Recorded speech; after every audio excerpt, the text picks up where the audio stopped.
But first, to the Victorian government's reckless, recalcitrant decision to sign multiple deals with China that are contrary to the national interest. Not only did the Dan Andrews government get into bed with the Chinese Communist Party with two Belt and Road agreements, firstly, a memorandum of understanding signed just days before the 2018 state election, and then a framework agreement signed later in 2019. But Victorian Labor then failed to tear up those deals when it became crystal clear that they went against the national interest. In the end, the federal government had no choice. It had to step in and terminate the agreements to protect our national sovereignty. No other state or territory government had been foolish enough to sign up to the Belt and Road Initiative, which is designed to expand Beijing's political and economic influence around the globe. It beggars belief that the Victorian government didn't reconsider its deal after a year where China's aggression against Australia was evident for all to see, and also a year where China illustrated that it was a real and present danger to the world. We saw China's initial cover-up of the coronavirus outbreak, including arresting whistleblower doctors and destroying lab samples. And to this day, Beijing continues to frustrate investigators looking into the origins of the virus.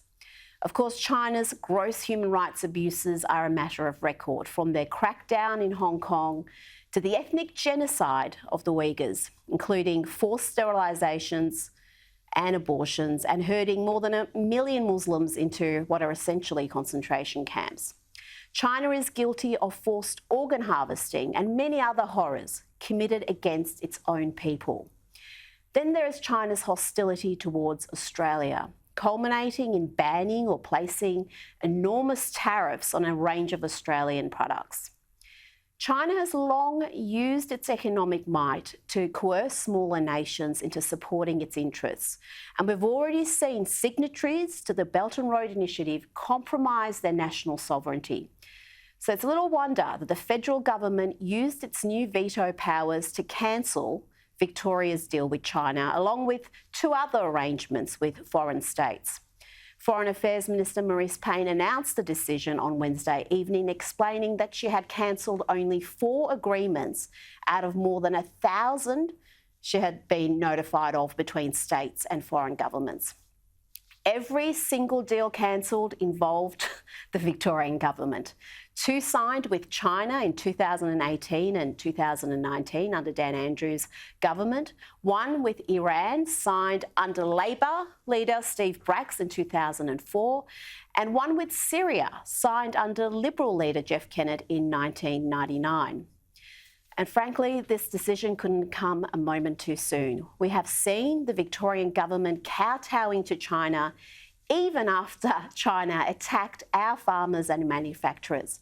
Victorian Treasurer Tim Pallas was at pains to claim it was China that was the victim of vilification. Tim Pallas blamed the federal government for China's aggression and acts of economic coercion, saying, "Perhaps inelegant interventions of the Australian government have essentially seen farmers lose trade around barley and meatworks losing work around meat. We need to basically be balanced and measured in terms of our engagement with a valuable and long-term trading partner. And certainly this government has no intention of seeking to vilify a government because of its system of government." Vilify? How exactly does one vilify a superpower that locks up and executes political dissidents? A country that commits ethnic genocide and seeks to use its economic power to bully smaller nations into subservience?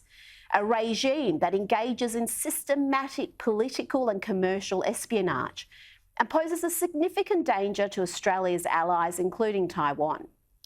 Members of the Victorian government must decide whether they are serving Beijing's long-term interests or Victoria's. The Belt and Road Initiative is already advancing China's interests and global influence. Last year, we saw 53 countries back China's crackdown on Hong Kong at the UN Human Rights Council. 48 of those countries standing with the Chinese Communist Party, are signed up to the Belt and Road Initiative. That's no coincidence. The Andrews government must explain why they chose to get into bed with a rogue regime whose objectives are contrary not only to Australia's interests, but that of the free world. What we know about China is that it seizes on the weaknesses of foreign countries and their internal political divisions to drive its agenda. We will see, and we have already seen today, Beijing having a very public, a very unedifying tantrum about the Morrison government terminating its Belt and Road deals with Victoria. But in the long term, China will come to respect Australia's strength and the fact that our government is willing to pay a price to uphold our values, our principles, and our long-term national interest.